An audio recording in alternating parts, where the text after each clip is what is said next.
Le sang coulait lentement sur le visage de Marceau Delcourt, allongé sur le sol d'un parc chic où les trottoirs brillent plus que les regards des passants. Son petit-fils de 6 ans, Noah, hurlait son prénom, les fils de Taser encore plantés dans sa poitrine. Une scène surréaliste, mais bien réelle. Et à peine 6 minutes plus tard, des moteurs grondèrent, des camions militaires envahirent la rue. Pas une fiction, pas un film. Juste une réponse, brutale, fraternelle, d'anciens Marines à l'un des leurs qu'on venait de piétiner. Revenons un instant. Ce jour-là, dans le parc de Bellecour Heights, Marceau, 72 ans, ancien adjudant-chef des forces françaises, regardait Noah se balancer avec toute l'innocence d'un enfant. Il avait ce sourire doux, celui d'un homme qui en avait vu des horreurs mais voulait croire que son petit-fils verrait autre chose. Mais les regards étaient des là, froids, insistants. Une femme en legging de marque murmurait dans son téléphone, les yeux braqués sur eux.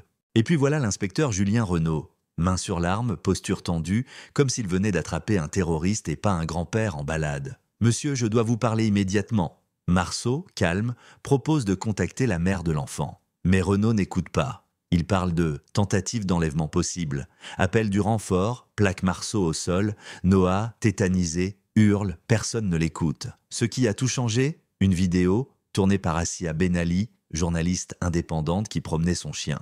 Elle diffuse en direct, et cette vidéo atteint le téléphone d'un certain commandant Idriss Fall, un vétéran, frère d'armes de Marceau, et là, la riposte commence. En 6 minutes, une trentaine d'anciens militaires arrivent en civil, mais l'allure grave. Idriss passe la ligne de police sans un mot, regarde Renaud droit dans les yeux. « Vous savez qui c'est cet homme ? Cet homme a sauvé des vies en Côte d'Ivoire pendant que vous jouiez au cow-boy dans vos stages de tir. » La foule s'agite. Les ambulanciers sont enfin autorisés à approcher. Tension artérielle critique, rythme cardiaque instable. Marceau est évacué d'urgence. Mais l'histoire ne s'arrête pas là. La vidéo devient virale. « Y aura justice pour Marceau » explose sur les réseaux. Assia fouille et trouve un passif inquiétant pour Renaud. Plaintes enterrées, sanctions étouffées.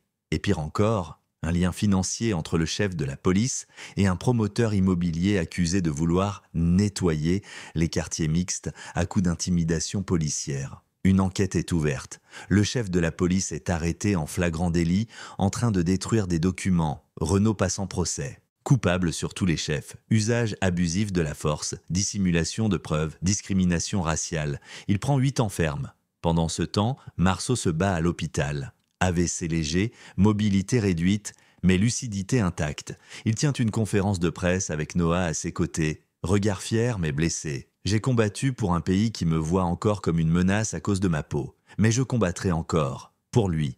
Pour tous ceux qu'on voudrait faire taire. » Et là, silence dans la salle. Puis une ovation, mais ce n'est pas fini. Noah, à l'école, dessine son grand-père en uniforme. On lui demande d'arrêter avec les messages politiques. Tania, la mère, perd son emploi pour excès de visibilité médiatique. Le système riposte. Mais cette fois, il riposte contre la mauvaise famille. Aujourd'hui, Marceau marche avec une canne, entouré de 2 jeunes policières formées dans le nouveau programme de la ville. L'une d'elles, Noire, le salue. Adjudant Delcourt, c'est un honneur. Il sourit, redresse la tête, répond au salut. Noah lève les yeux. « Ça va mieux maintenant, papy ?» Marceau hésite. « Un peu, mais on a encore du boulot. Alors dites-moi. » À votre avis, Marceau a-t-il eu raison de tout risquer pour dénoncer, ou aurait-il dû se taire pour protéger sa famille? Tapez 1 si vous soutenez son combat. Tapez 2 si vous pensez qu'il valait mieux la paix que la guerre. Et surtout, n'oubliez pas de liker, de vous abonner et de partager votre avis en commentaire. Parce que tant qu'on raconte ces histoires, la vérité continue d'avancer.